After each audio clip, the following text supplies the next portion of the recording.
Oh, Who's, let me so hang up. this is, Hello. no. We can just rename you. That's all. Oh, okay. Unless you are really the real John Whitesides, and the other one is posing an imposter. She's the fake. I've had a friend in a game that was Jean and pretended he was Jean, and every time would, I don't know, is that the answer? Jean? It's quite funny. The imposters. Paz, I would take your name any day. No. Wait, Such a cool name. It's so I think Paz is the imposter. yeah. I think Sean just confessed to being there. an identity theft. Yeah. Oh no. Here we go. Oh, Omar, with dad jokes already. The imposter. Yeah. Don't ask my I caught it girlfriend. right away. Yeah. I'm going to take a pass on that one. Yeah. Robert gets it right. I'm already past it. We got to get this thing rolling. Okay. So this is GVDS Showcase number 11. I have to do 1 and 1. So number 11. And for the uninitiated, for those who don't know, this is the byproduct of the Global Virtual Design Sprint, where teams can elect to showcase their work in terms of what they've discovered, what they ideated on, and what they put together for either their pretotypes or their prototypes for people to look at. So members of the team, Team Ohio, are here to basically walk you through their journey on how they basically constructed their particular prototype or pretotype and what they discovered along the way. We'll be looking at a mural that they've constructed specifically for this event. If you have any questions during the live segment of this, we're broadcasting live on YouTube, and we're also here on Zoom. So if you have any Q&A or have any questions, then please post those up. Otherwise, I'll hand it over to the team, and I think they pretty much have a set schedule on what they want to do. So who from the team is going to go first and kind of kicking this off, and who's sharing their screen? I think that would be me. So I will share my screen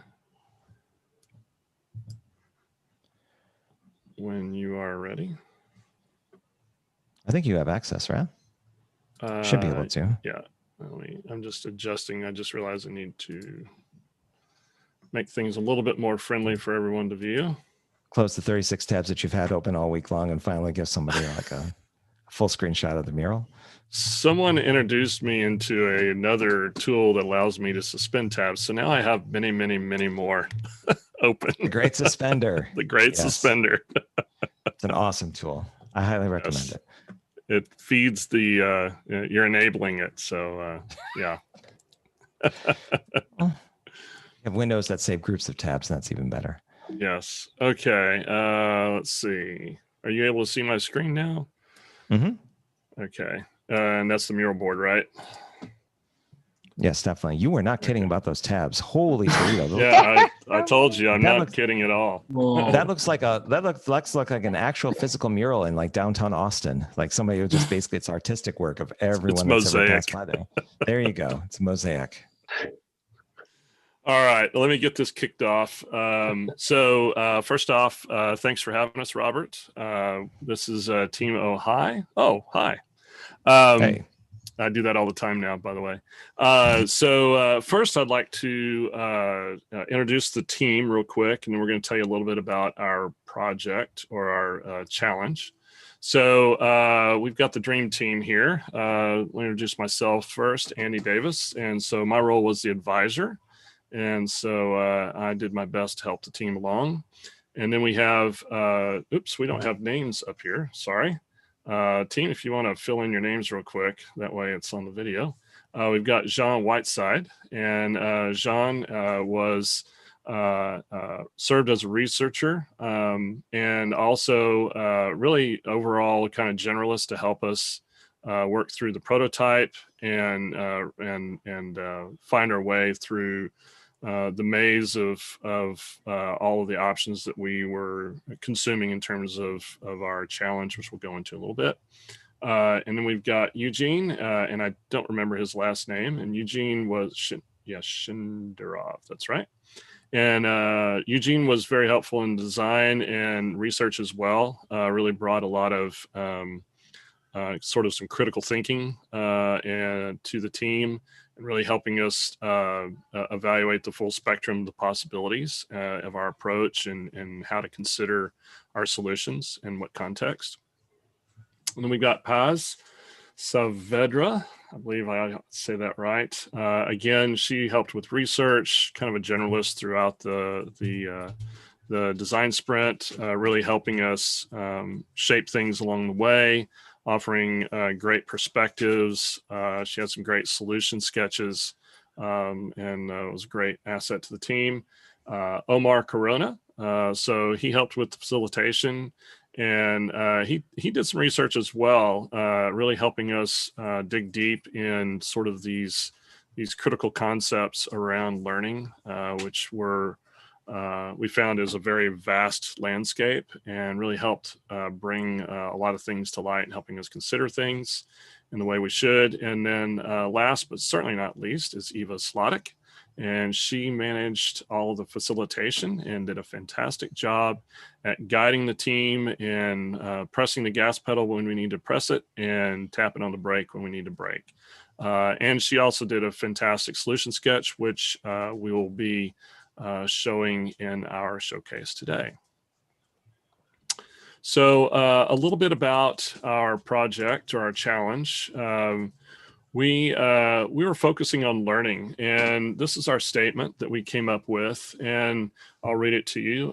Many students don't like learning because they don't find the traditional instructional style in schools motivating. These students don't even know they have a learning style in many cases, and their teacher doesn't have a means to support them very well. And so we began to explore that space and understand what that means. And of course, we can all relate. Many of us can relate to it either from our own schooling that we experienced, or for some of us to have kids, we're watching this unfold before our eyes. And so this was, I would say, safe bet. It was a very passionate challenge and topic for all of us.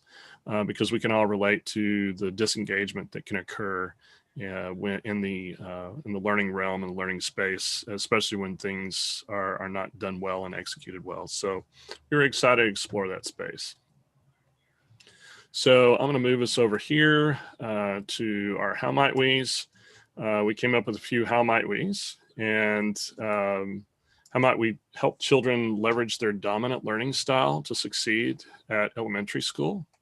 The second one is run a workshop. How might we run a workshop to help children identify their learning style? Because we felt like maybe they really just don't even understand this concept exists, or it may be very back burner type thought, and we wanted to bring that to the front. And then create learning style superpower avatars that they can associate with.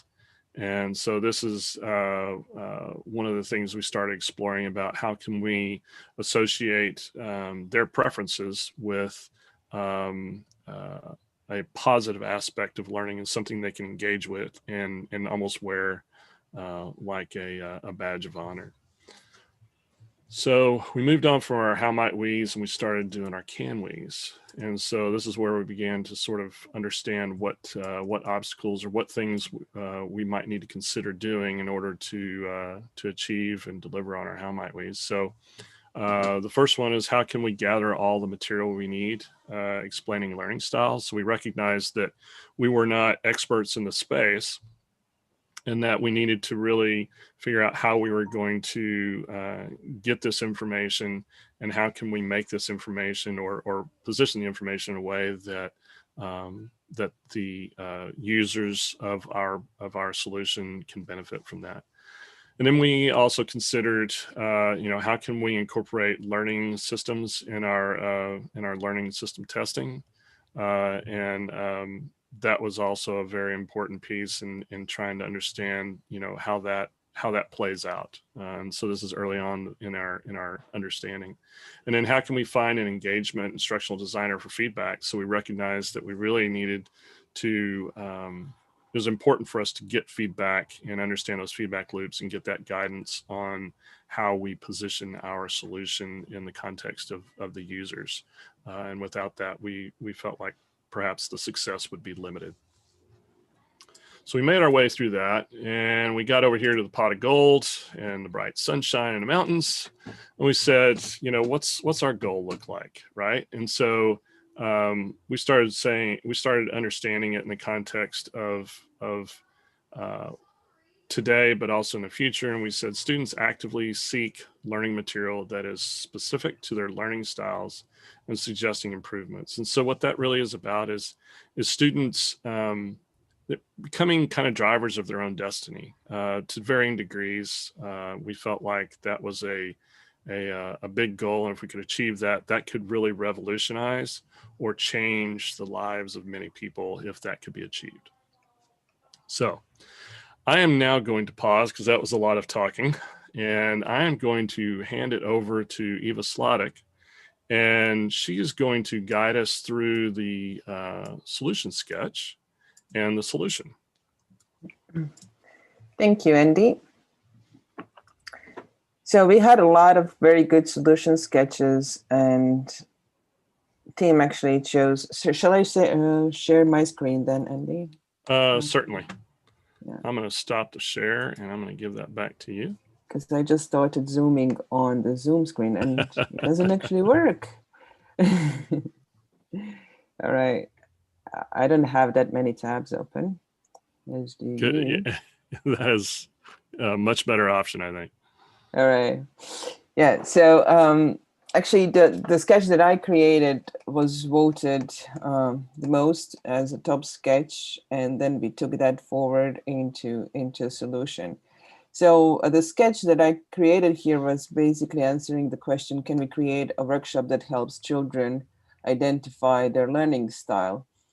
And so here is the sketch that was basically a canvas on Mural, the same tool we are using at the moment, to actually go around typical learning style, which are kinesthetic, visual, and audio, and actually present kids some different topics in different format, so they can play around that and understand that there is different way they can consume information.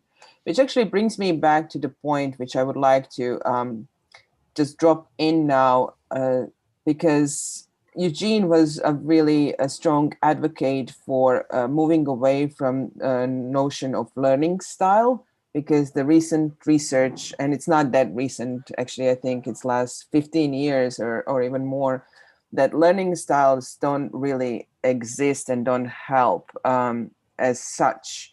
There is a different way of offering information to the learner. And there might be preference for consuming different type of information, would that be visual, audio, kinesthetic, or many different other ways. So the learning style as a name or as a notion is something that along the sprint we actually moved away from. Would someone, I just want to pause here because this is really important for our solution as well. Would someone like to add something on that point? How are we looking at the learning style and yeah?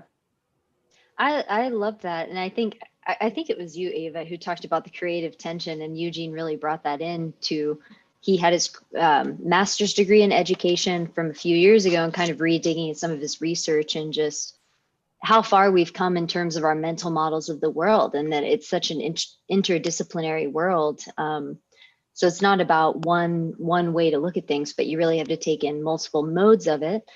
And really we wanted to focus on, like Andy said, just this learner-led learning, where it's, okay, what are your curiosities? Because your curiosities lead to better engagement, and what does success really mean for the learners? And so we're in these new tools, and yeah, Eugene just really kept us on target of even the language that we use. Let's use that consciously so that we can, evolve our mental models to where the research is, but also to where we're going in the future. For what learning really means intrinsically to the student or the learner.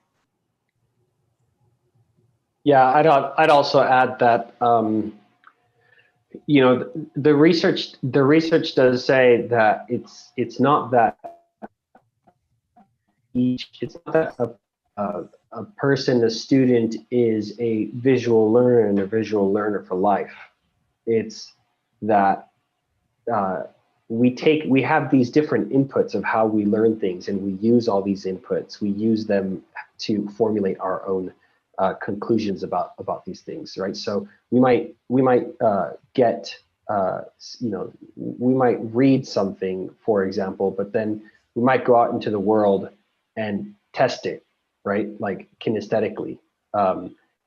So I think once we actually got that, once Eugene really put forth like the research, we started to actually adapt this prototype to be more flexible and be more dynamic and not box us in to these 3 learning styles. And I think when Eva kind of took it on, she kind of considered that, and then the prototype was able to be morphed into this more flexible, malleable, you know, preference style kind of outcome.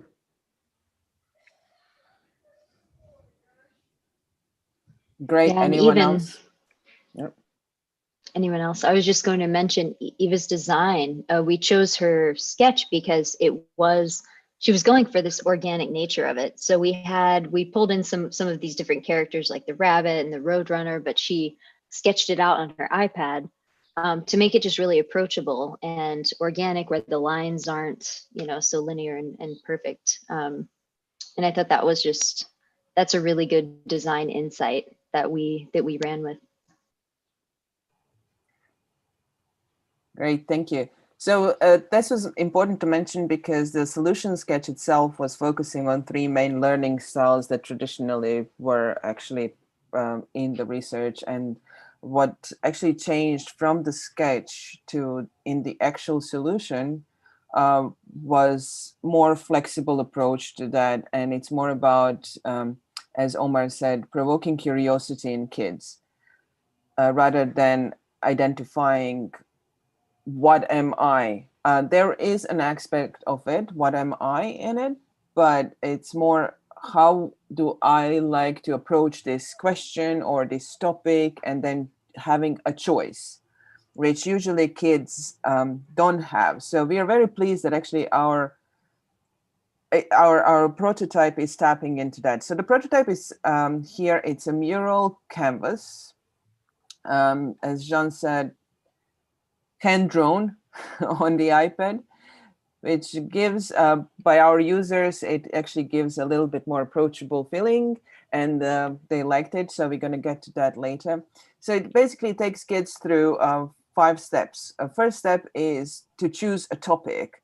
So what do you want to learn about now? And that is just 2 minutes. And in this prototype, we actually just selected pizza as a topic for them to learn about. When they go to next step is, okay, learn about that topic in 4 different ways. So there are these little characters here that are inviting kids to learn about that topic in different ways. So there is, I want to listen to the stories, which is our rabbit. I want to observe what others are doing. So this is a video. So on this mural, when we actually click on the links that the content that we actually collected on the internet, there is a video opening up and kids are watching this short 2-minute video. I want to see pictures. Again, we have another mural here that pops up and opens a series of pictures about how pizza is made. So here, like, making pizza is fun. And how can you look into that? And then we have, I want to try it myself. And here we have assignment for the kids, like find pictures of pizza ingredients in your home or, you know, on the board and add them here. So basically these are 4 different types of information that kids can consume. And then we actually guide them to next step, which is, okay, what other questions do you have about this topic? So they can tell us the questions, we write them down on these cards, and then we ask them, okay, how would you like to answer your top 3 questions? And we are just pulling them into these areas of listen, observe, see pictures, and try it yourself. So after this activity is done, which is all together around 20 minutes time, we can have a little conversation about, okay, how do you feel today? So the question is, what is your learning superpower today? Based on what you just experienced, kids can go and talk about and express their things. So we have Rascally Rabbit as a superpower, Roadrunner, Master Maker, and Silent Seeker. So the idea here is not that kids choose one superpower, but rather open a conversation and become more curious about themselves, and therefore also have a conversation with teachers, which also allows space to the teacher to talk about the kid and what are their preferences.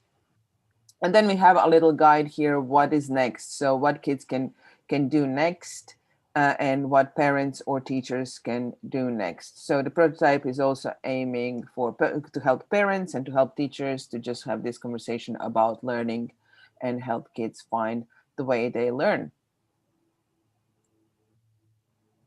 So that would be it from my side. Anyone? Here we have a link to this original mural board, which is our prototype that we used in our user testing. And I will say too, the design here, it's black and white, and then we have the colors. Anything that's actually needing an action is in a Post-it note in a color too. Something else as you were, and two on the design, part of the influences were thinking of Shel Silverstein, his kind of artwork and how it's simplified and it's black and white. So that was some inspiration for it as well. Just talking about the different art and really bringing it, really simplifying it. That's what you were saying, Eva, is really simplifying it because of all these things we're inundated with every day. Like when you really are teaching, especially with these online tools,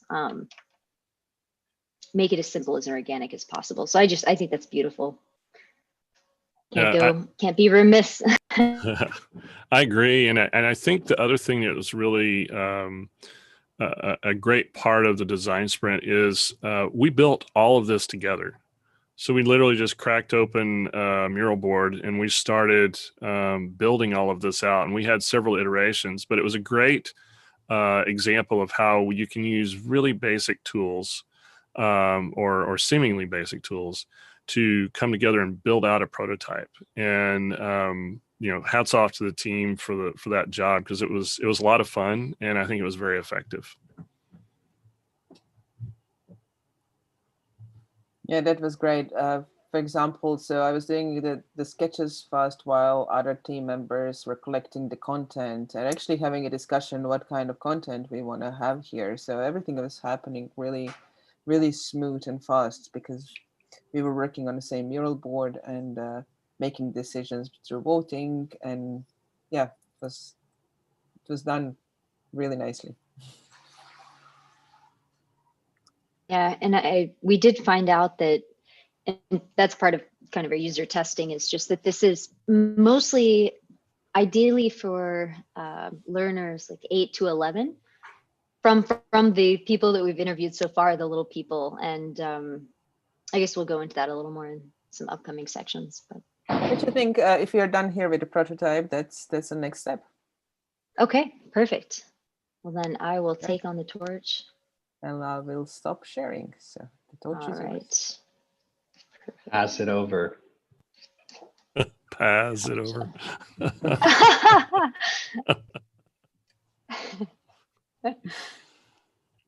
More dad jokes.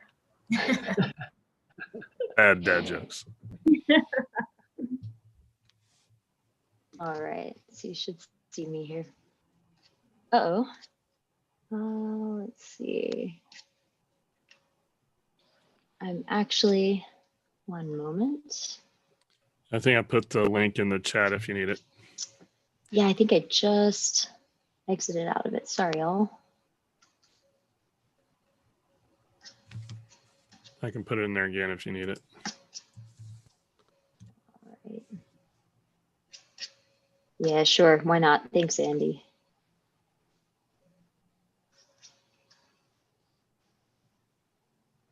Well, I guess I'll say that, yeah, we really discovered that even Iva, she took both of her children and tested them. And in the end, it was really only her daughter because her son is, I believe, 6 years old, right? Yeah. 6. And so he was on the tool and enjoying it, but got a little frustrated by looking up, knowing how to spell words, and really looking at like this picture. You can actually, in Mural, there's the ability to get pictures. And so that's a lot of fun. But we realized that probably for someone that is about 8 years old might be able to move through it with a little more ease. So that was an interesting finding as well. And her daughter was really, really adorable. And I'd say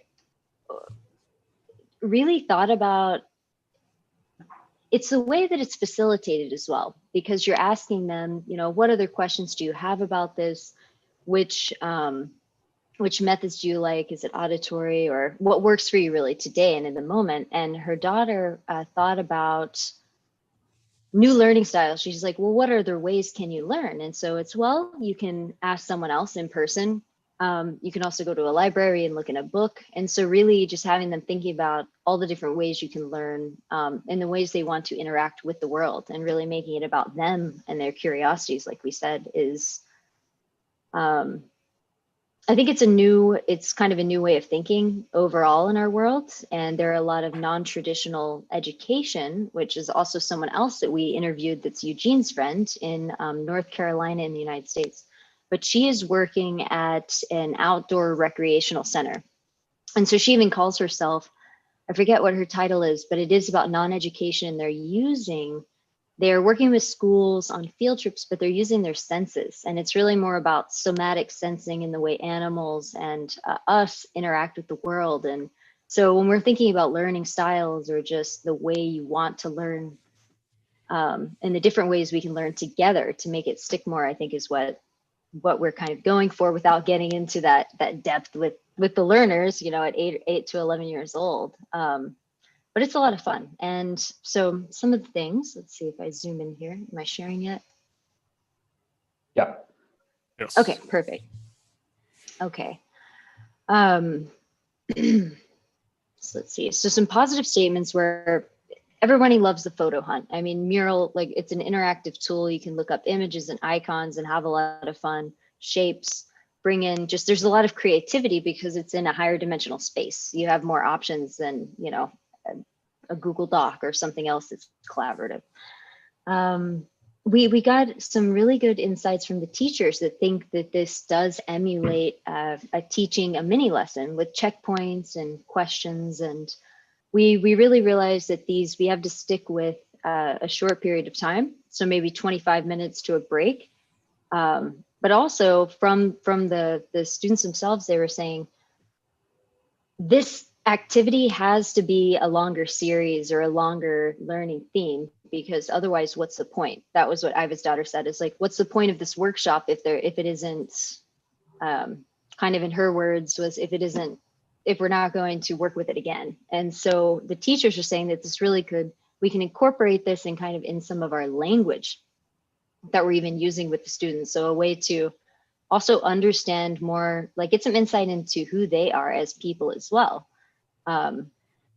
Because even with the Learning Superpowers, they started thinking of their own. Like, well, what if I could, that reminds me of Carmen Sandiego, my favorite TV or my favorite cartoon, or this reminds me of Harry Potter. And so they make these different connections with the words. And so you have to be careful with the symbols and the metaphors, or maybe leave it open to something we may test is leave it open to them kind of deciding what those are and attributing their own kind of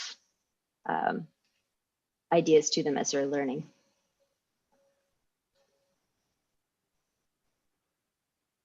Let's see here. So those are some of our positive statements. Some insights we have is that how do we rate the outcome? How are we kind of defining success, or how are we determining that as we go along in our testing? Let's see. We also learned that collaboration is challenging with our new world, that students were in that kind of hybrid learning models with being in the classroom or being completely virtual during this pandemic is that students, they can't, for different psychological safety reasons, a teacher can encourage them to turn on their microphone or their camera, but otherwise, you know, just that what we're doing here, they don't really have that that opportunity always. I didn't think about that before she mentioned that, a teacher herself.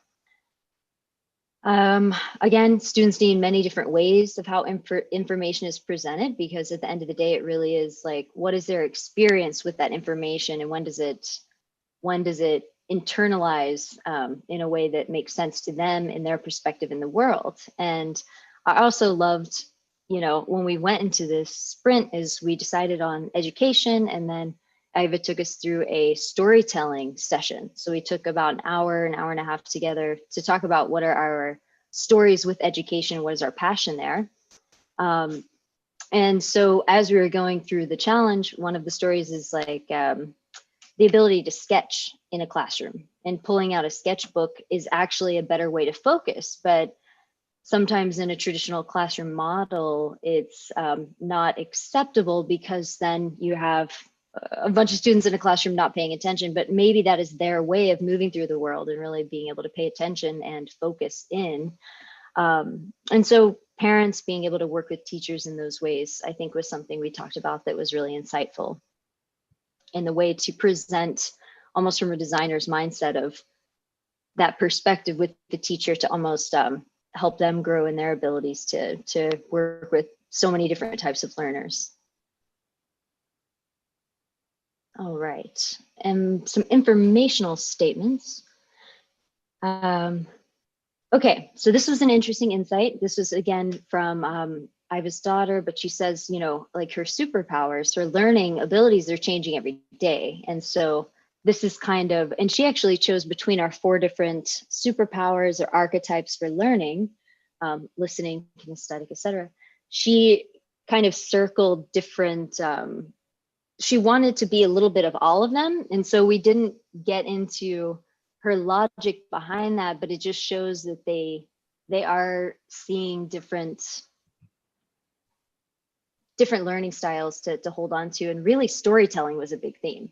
Like we found that the storytelling aspect, the audio was big. And when they started asking questions, it was more like about how pizza is made, but it went into like the sociology and the familial structure and all these other questions that you know, younger people have, that really give you insight into them, into what they're interested in learning. And so I thought that was huge. This quote, remote learning has advantages for the most disadvantaged students. This was a teacher in North Carolina. And I thought that was amazing. Again, seeing the pandemic as an opportunity, and that sometimes remote learning for students with different ways of being, it actually works better. And they had access to technology with no strings attached because of that. So that was nice to hear. Also just gives the ability for the students to ask for insight and find out what it means for them to learn in that day. Anyway, that was long-winded, so I'd love to open it up to the team for their insights as well.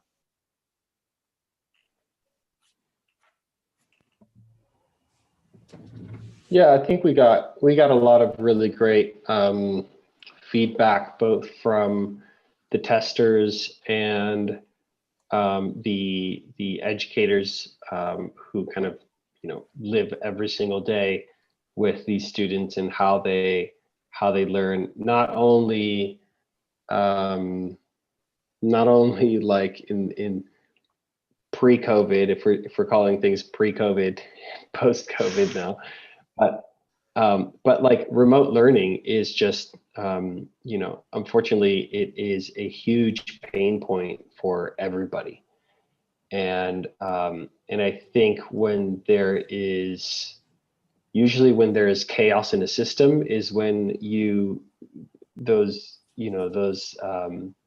things are really highlighted. So I think teachers like really see how students are affected. Like for example, one of the things that's in here is what is it? Remote learning has advantages for the most disadvantaged students. Like, you know, like, of course, kids that do have, you know, the ability to use remote learning, like to be able to do remote learning easily, they might have the tools to do it. But for example, for kids that normally wouldn't speak up in class, have the ability now to work on things on their own, and not feel like they're being, you know, that they might get bullied or something like that. So I think like being able to bring this into a learning, you know, as an option for kids to understand how they can learn and take take ownership of how they want to receive that information, just gives them a little bit more power in how they learn. So I think the testing gave us a lot of great information, both from the students and the teachers. Yeah, I'd like to add, you know, in watching what we had in watching the testing and Eva's daughter, and I think we had one other, the level of engagement was clearly there. And I think that was what's really exciting, because it's so hard sometimes for teachers to keep people engaged. And I think that's one of the magical aspects of digital whiteboards, is that people kind of come together and can engage, and they're getting the visual, they're getting the audio through a Zoom, a web conference, and they're able to type and add pictures. It's so engaging. And then I think the other thing that was really exciting to me is that after seeing that and hearing some of the teachers' feedback, the ability to extend this concept, the idea of these learning preferences in terms of these characters or superpowers, and how that can be extended into other settings within the educational day or week, and how parents and teachers can sort of reinforce that, instead of, you know, possibly going, you know, trying to encourage students to, well, you should learn how to read, or go read, or do your math. Maybe it's, hey, you've got this incredible superpower, and go apply it, right? Show me that superpower. And that just reframes the whole conversation in a child's eyes. And now they see themselves as something big and great, versus just, I've got to go do this work. And I think it can change the way they approach their learning. I think I just want to add as well, what was really an interesting insight from this was I had assumed, I'm not sure whether the rest of the team had assumed that, you know, children had one learning style. And what we uncovered as part of this is that they have multiple learning styles, and it could be depending on the environment that they're in, and depending on the subject that they're studying, or depending on the context. So there were all these different things that impacted or influenced the learning styles that I hadn't considered, which was a really good insight for us to uncover as part of this. I just want to add a positive statement from the teacher, Sally, that we interviewed here in Hong Kong, that she said, I can see this using right away as a warm-up or an icebreaker for my class. So I think that was really good, because we have something that is seen as ready in some way. So I love that. Yeah.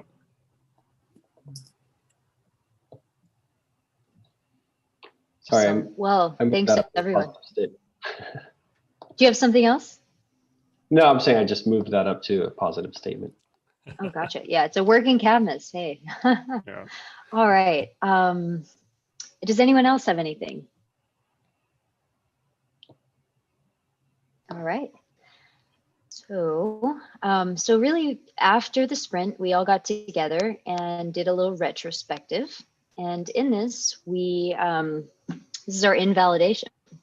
So did the prototype answer the sprint questions? We weren't sure. And again, I think this is because just we reframed as we went and as we were learning, just at first we were thinking about learning styles, quote unquote, and then like we said, Eugene and the research really steered us into, well, how do we really want to approach these and talk about them? And so I think that may be kind of why, you know, our sprint questions evolved as we went. Will the prototype properly address the long-term goal? Not sure. And I wish, do we have our long-term goal on here? Yeah, it's the sun up top. Okay, perfect. Let's see. So we said we weren't sure. Students actively seek learning material that is specific to their learning styles and suggesting improvements. And again, I think it's really because of kind of the language and that we were learning. We really wanted to dive into kind of approaching those in a different way. Does anyone else have any insights on that? Yeah, I think that was, at least from my lens, I think that was, it was a not sure, but I think there was a lot of optimism in that Yeah. not sure. And yeah, I agree with you. I think the language may not, you know, if we're taking it, you know, literally, you know, I think we're not sure if we take it sort of figuratively and directionally. I think we're closer to being a yes than not. Yeah, because it really is, like we said, it's about learner-led learning. It's really about us in the world and kind of how we're experiencing it. And that students will learn more if it is closer to them. I have a quick Yeah, question. and I think you hit it. I'm sorry. Go ahead, Robert. No, Omar, go ahead. Finish your thought. Oh, I was just going to say that I think that you were right on there, Jean, in saying that the reason we weren't sure is because we did kind of morph the prototype according to the discussions that we were having. And so, you know, those questions, how can we gather all the material we need, explaining learning styles, how can we incorporate learning styles in our learning style testing, like all of this is in there. So we can't really, you know, we can't really make this black or white kind of, you know, no, we didn't hit those goals, like, because it's all in there. And, you know, students actively seek learning material that is specific to their learning styles and suggesting improvements. You know, that part, like, for example, just with Eva's daughter saying like, oh, you know, today I think she even gave percentages is like what she said. Yeah. Right? She was like, I'm 60% rascal rabbit. And then, and she even said like, oh, and then I can be something else, like, you know, the next time. So like those are elements that are just already in there, and she's intrinsically looking for you know, for how to learn the next subject already in potentially a different way.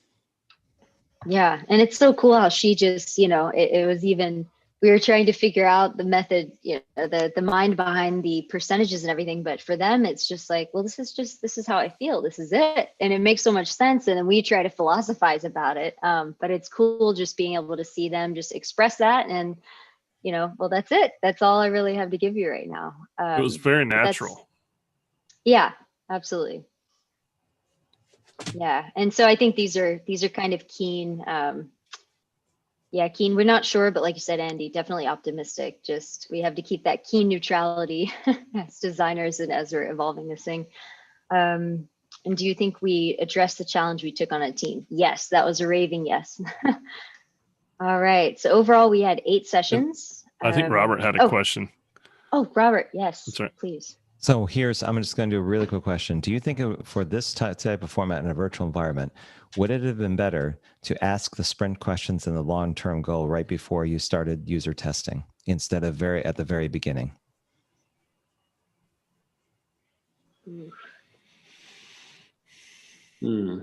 The reason I ask this is because I've been doing this now for 5 events, and the majority of the time for the sprint questions and the long-term goal, there's this squaring the circle that happens because it's so far out from the first day that you're not really sure how you've actually traveled to get to where you've gone.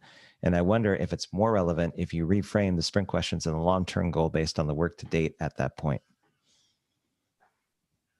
Well, I think every user has a different, the way we are choosing our users and what we want to test with them has its own specific questions.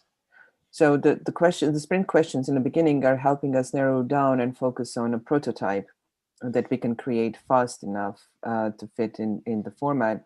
But then when we are going into sprint, I think it depends on who the user is, actually, what questions are we going to ask them. So there needs to be, I wouldn't say it's either or, it's both. Like, we need to actually reframe the questions for the user. Yeah, Like a review. Yeah, I would actually add as an exercise, like a quick exercise, to revisit the sprint questions and see if there's any modifications that could be done. Got it.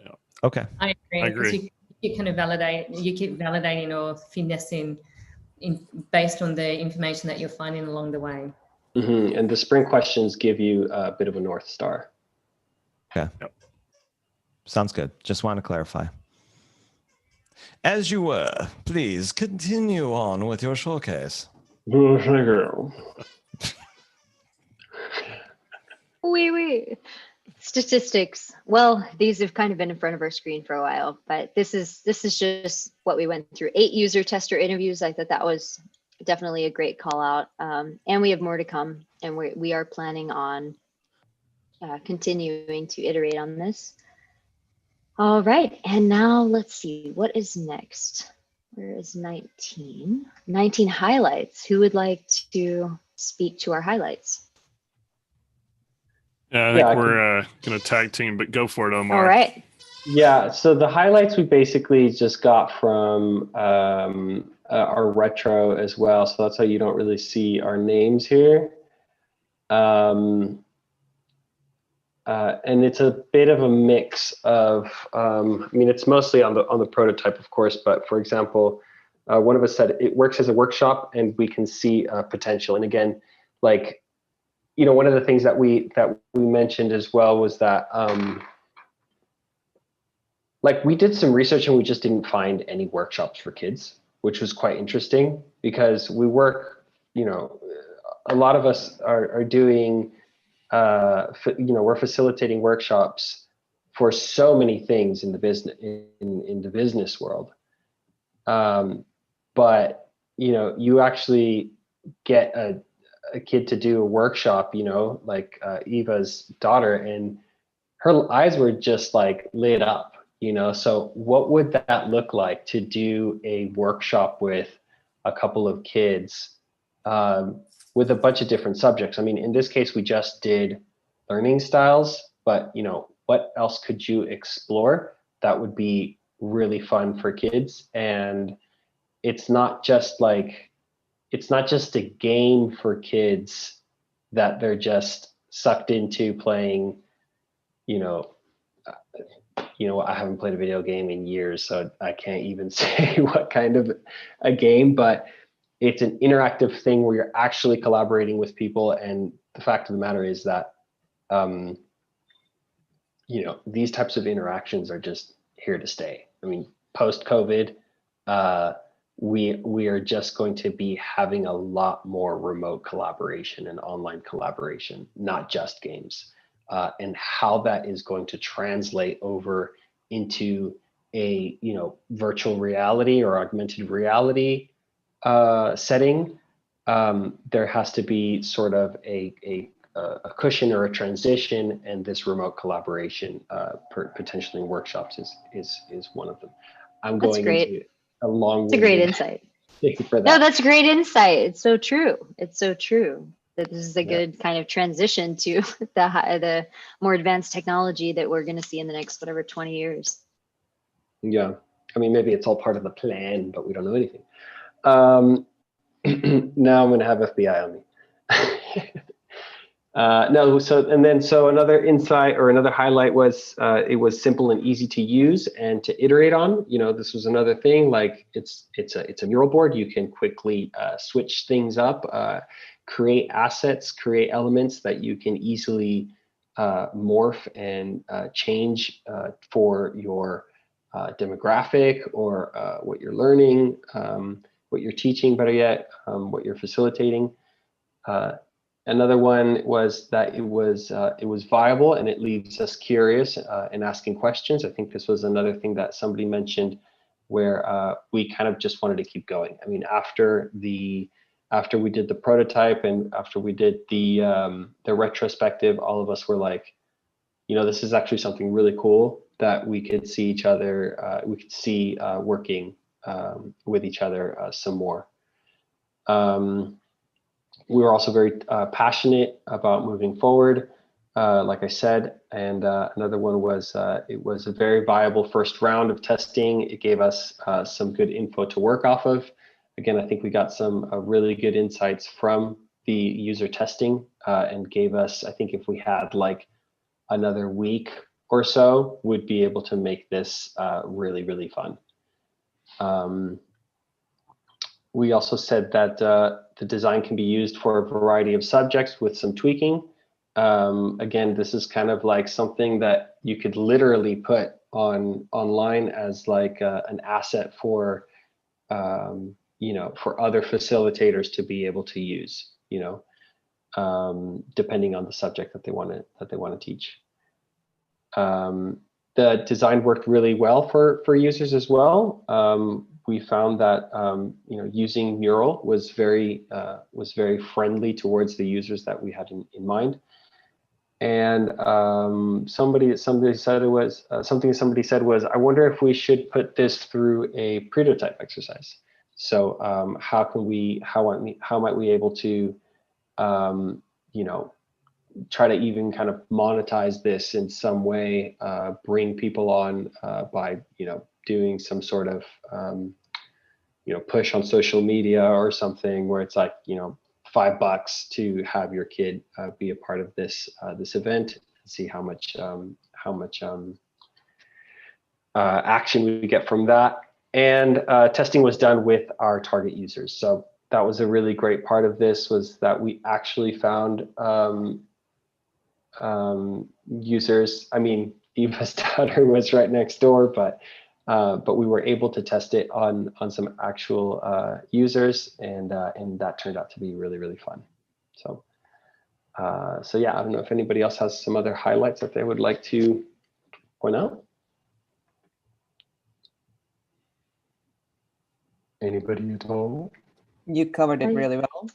Yep. Yeah. Cool. Should we show some photos? Yeah, let's Here we go. And it was interesting, yeah, just thinking about just the novelty of, we've been working in Mural, but that there aren't many workshops out there, just these newer tools, they really do have different options to pull in different shapes and things. And it is creativity, definitely. And it is, like you said, the transition between kind of VR and games where they're in the story, but this way, kind of like Minecraft and those other things where they're building and watching people. I think that was another insight we had, was observing as a form of a learning style. Anyway. Yep. Yeah, so here are pictures. I guess these are also, so this is one team and we had Eva, Andy, and Omar and Paz. We're all on the same team. We have another family in there. Yeah, that's right. Yeah. Amelia. Oh, worry. I think that's what was the other team's name? I can't remember. It was so we're Ojai and they were Jawas. Jawas. Yeah. Right. So, look at Eva. Yeah. Threaten it. So fantastic. Yeah, threatening. Disarming. There's my bird that I like to kiss every now and then. Yeah. I wonder if he's. Yeah. Robert. So we have two questions. Robert just put them in his chat, and I placed them on the board. If you go on the questions, you see Q&A. There's the bird. Yeah. Here we are. Okay. Muhammad. Yeah. So the first question is: who are you assuming to feed all the different type of learning context in your learning content in your solution, and who answered the student's question afterwards? Yeah, so I can start answering, and everybody just chip in if you think I'm missing something. So the Muhammad, we actually assume that whoever leads or facilitates the workshop for kids, is it a parent or a teacher, would feed the content, or the contents actually could be pre-fed. So there are certain workshops that are already off the shelves, pre-created for certain topics, just as a maybe simulation or demonstration, and then the teacher can actually adopt it to teaching different subjects in the school as well as a warm-up exercise. So again, the answers to the students' questions are coming from the facilitator during the workshop. And just to piggyback on what you're saying, Eva, I think having packaged options certainly is an avenue where we can explore and likely would probably go down. So they're pre-curated, but then also giving the facilitator, the teacher, the ability to curate their own.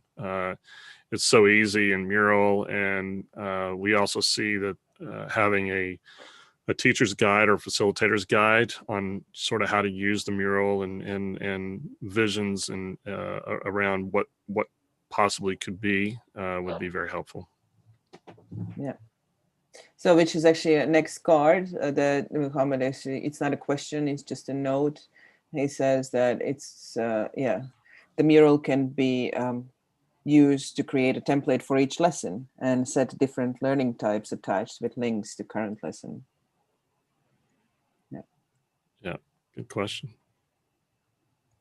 He had something on the comments in YouTube. He says, "Oh, so the solution is mural space. Didn't get that from the beginning, though. It was some kind of web solution." He apologizes.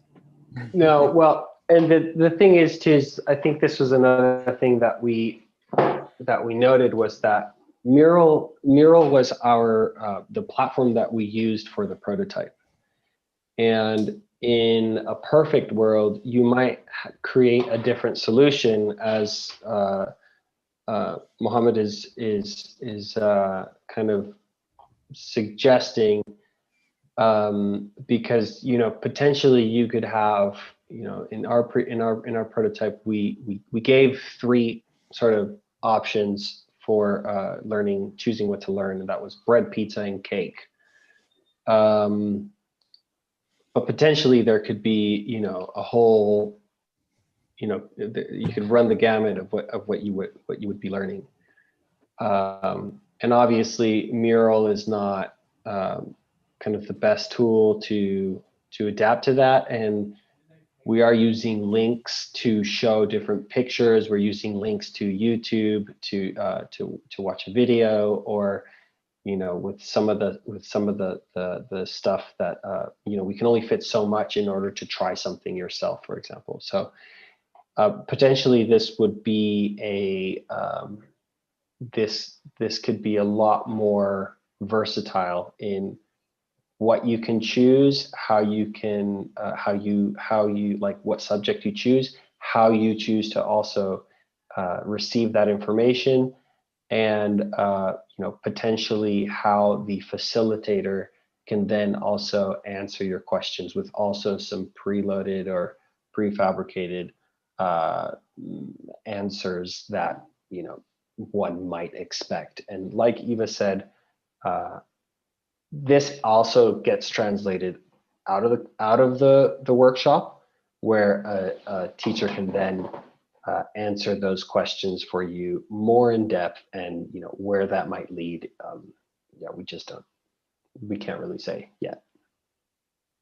So I may have missed this before, but the 2 questions I always ask at the end of a showcase are, where does this go from here? And if you were to look in a perfect world 3 months from now, what would this look like?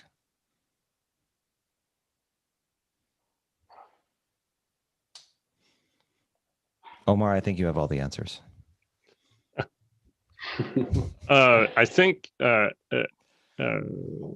I think there is a group of us, if not the entire team, that is interested in moving this forward.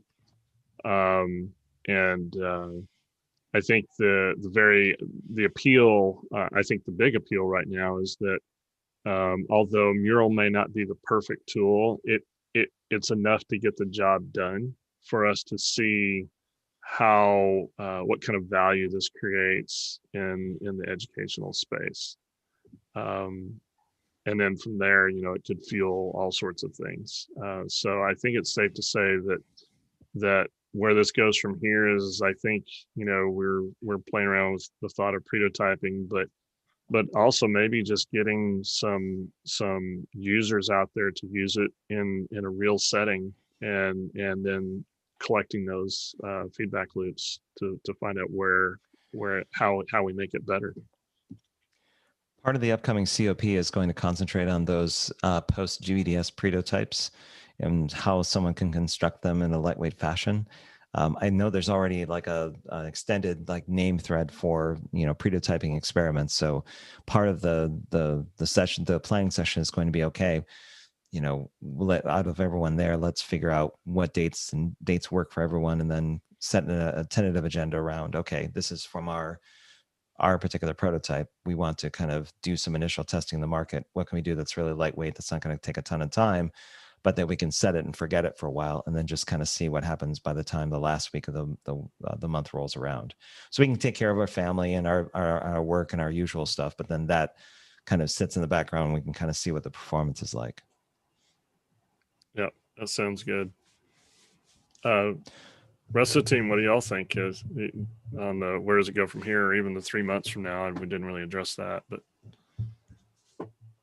I have very specific things, and I see it very tangible. So from where does it go from here? I think it goes into iteration of the prototype in terms of creating a guide, facilitator guide that can be used by teachers and parents.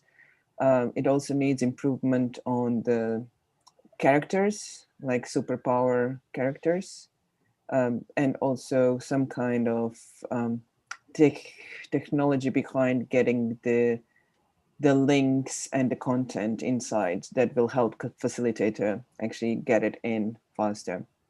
Maybe that's part of the facilitator guide. So contents, how to actually get the content in. And in 3 months from now, I would like to see it in at least 2 to 3 teachers' applications, and maybe a few more parents with the elementary school kids, and get their feedback on how did it go. Americo asked a question. Americo Alves, he's on YouTube. He says, "Do you have any insights about teachers? Do you have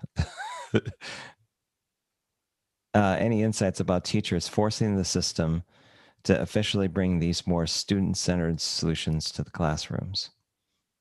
And I don't think he means like forcing like with fists, but probably strongly influencing the system to officially bring those student-centered solutions to classrooms.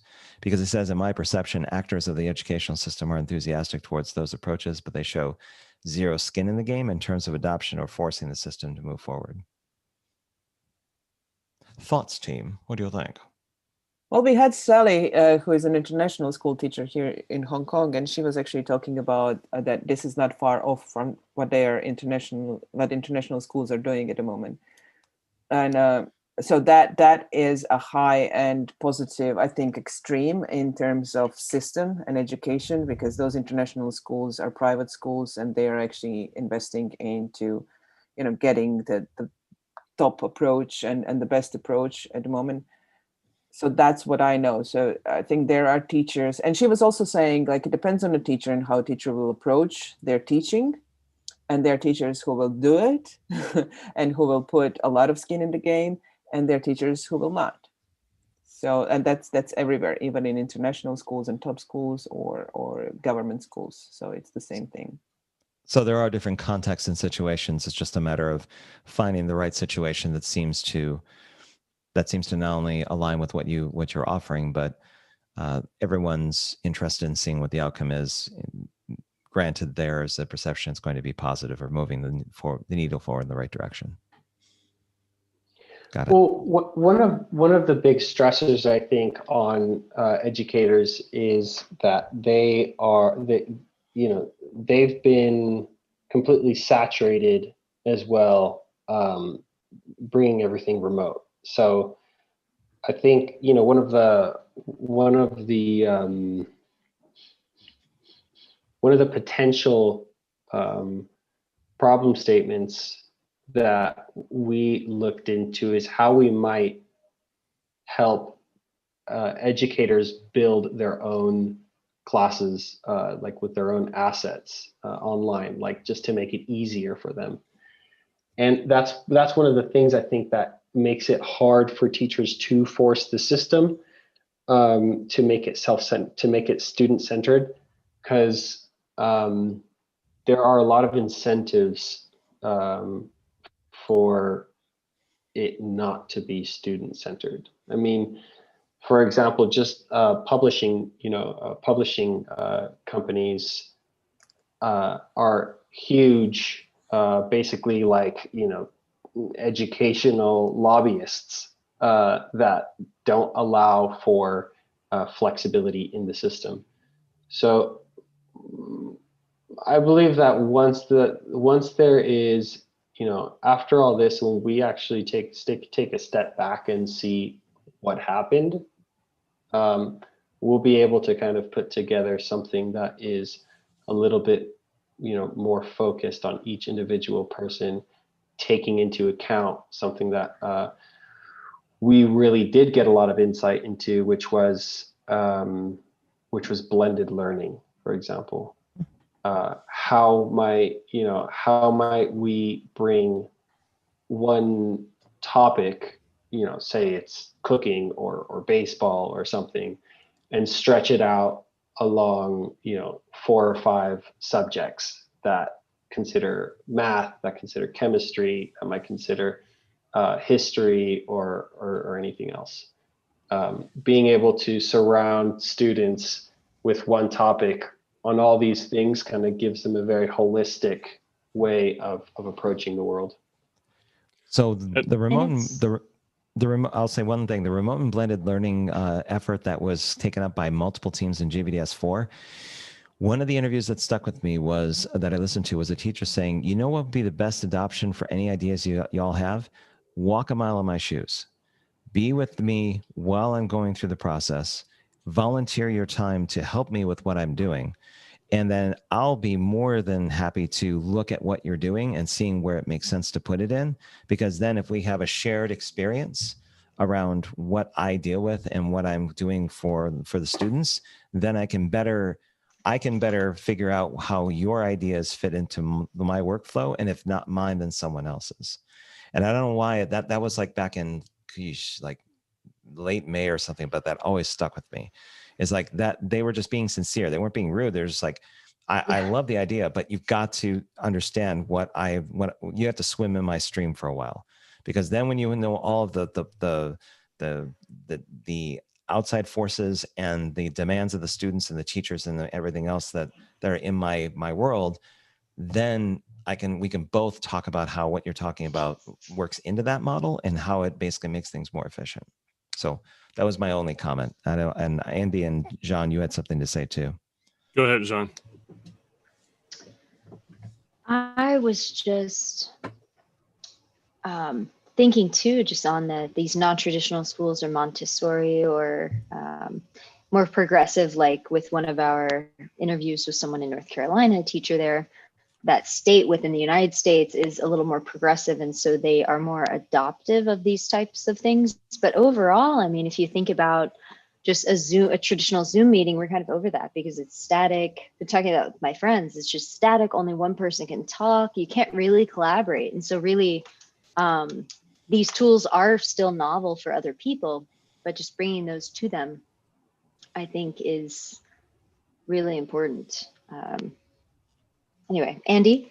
Yeah, just to kind of build on, I think we're really sort of flirting with kind of what's the market strategy, right? I mean, where do you go with this? And you have to find sources that have money to spend, and how hard is it to trigger that spend or influence that? And I don't have the answer, but I know that these kinds of things, there's usually an early adopter kind of market somewhere or segment, and that's probably we will need to, I think prototyping might help us see this, but I think, any private institutions, supplemental learning services, right? There are all sorts of places out there, both private consultants to organize supplemental learning, to homeschooling. I think those are all sort of probably the fertile grounds for early adoption, would be my guess.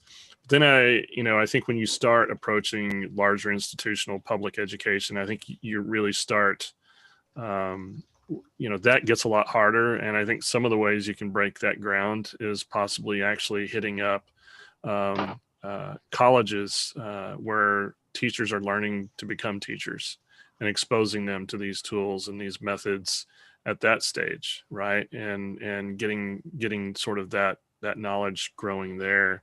I think those are some interesting things. And there could even be some sponsored approaches where, there might be some teachers like, hey, we want to embrace this. We want this. We just don't have the budget. And it's like, squeezing blood out of a turnip to get that to happen. But maybe there's a sponsored approach where, people can pay to have a mural license or get an educational license to mural, and the boards become something that, you pay for. But all those models we have to figure out. But I think there's a lot of possibility. There's going to be the traditional roadblocks there, but I'm optimistic. Single payer education system. Yeah. Yeah. Anyway, we're over time a bit, and I'd love to carry on the conversation, but I'm assuming that some of you have other things you need to get to in your daily lives. And for us over here in Fort Worth and in Dallas, we probably have dinner to get to. And Yes. I had twice. It's been like, are you coming down? Be like, yeah, I'm coming. I'm getting there. So right before we break, I'd like to get one last screenshot and group photo of everyone, but I'm open to the theme, whatever you'd like to do. I mean, Andy's parrot has been constantly interested in everything that he's been saying. So wants to kiss again. Yeah. Whoever's so let's close down the screen sharing, and then I'll go into gallery mode so that we're all in kind of like viewing everyone. And let's see what we can do in terms of like an avatar that's looking at us from the side, or something that's staring at us. I think I have an idea. I'll be right back.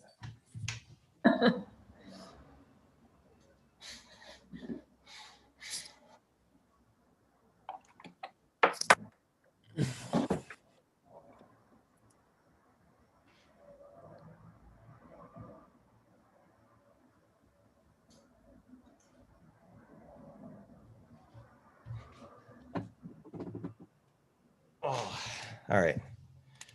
I've got the Paw Patrol action going on. I'm going to share my screen really fast. And let's do this. Oh, it's not allowing me. That's weird. Who's sharing their screen right now? Is that you, Andy? Well, I didn't think it was me. Oh, there you go. There it is. All right. I'll go into gallery views. Everyone got their thing? There you go. I've got nothing. I haven't got nothing interesting. You got to have something. You don't have to do anything. You have a parrot. You have a virtual parrot constantly asking what you think. So you could just act like you're staring at the parrot going, yes. And then don't kiss the parrot. Just basically stare at the parrot. There you go. It's like, or just like, yeah. Oh, there you go. Oh, we have Scary Omar. Okay, there you go. We shall all like scary. Are you ready? 1, 2, and there you go. 3. Oh, wait. Hang on. I gotta do it over. It switched to the last second. All right, one more time. 1, second take. 1, and 2, and 3. All right, that worked. Okay. Thank you very much, Team Ojai. I'm hoping that I'll hear again from you at some point in December around what you all are doing or where you all are going. You're going to wave at the little doll. That works too. And thank you very much for showcasing the showcase today. Like I said, if you have any questions for anybody on the team, or if you want to get in touch with them, make sure you contact me on LinkedIn. You can also go to Andy Davis. You can go to Iva. You can look up anyone that's actually, we're all linked in LinkedIn through the description. So they'll reach out to you individually or as a group. So thanks again for all your contributions and for being part of the GVDS. And hopefully this is a good experience for all of you. And hopefully we'll see you, like I said, see you again in December. Okay. Thanks, Robert. Thanks so much, See you guys. everyone. Yeah. All right. Thanks for everybody out there. Bye. See you later. Bye, Omar.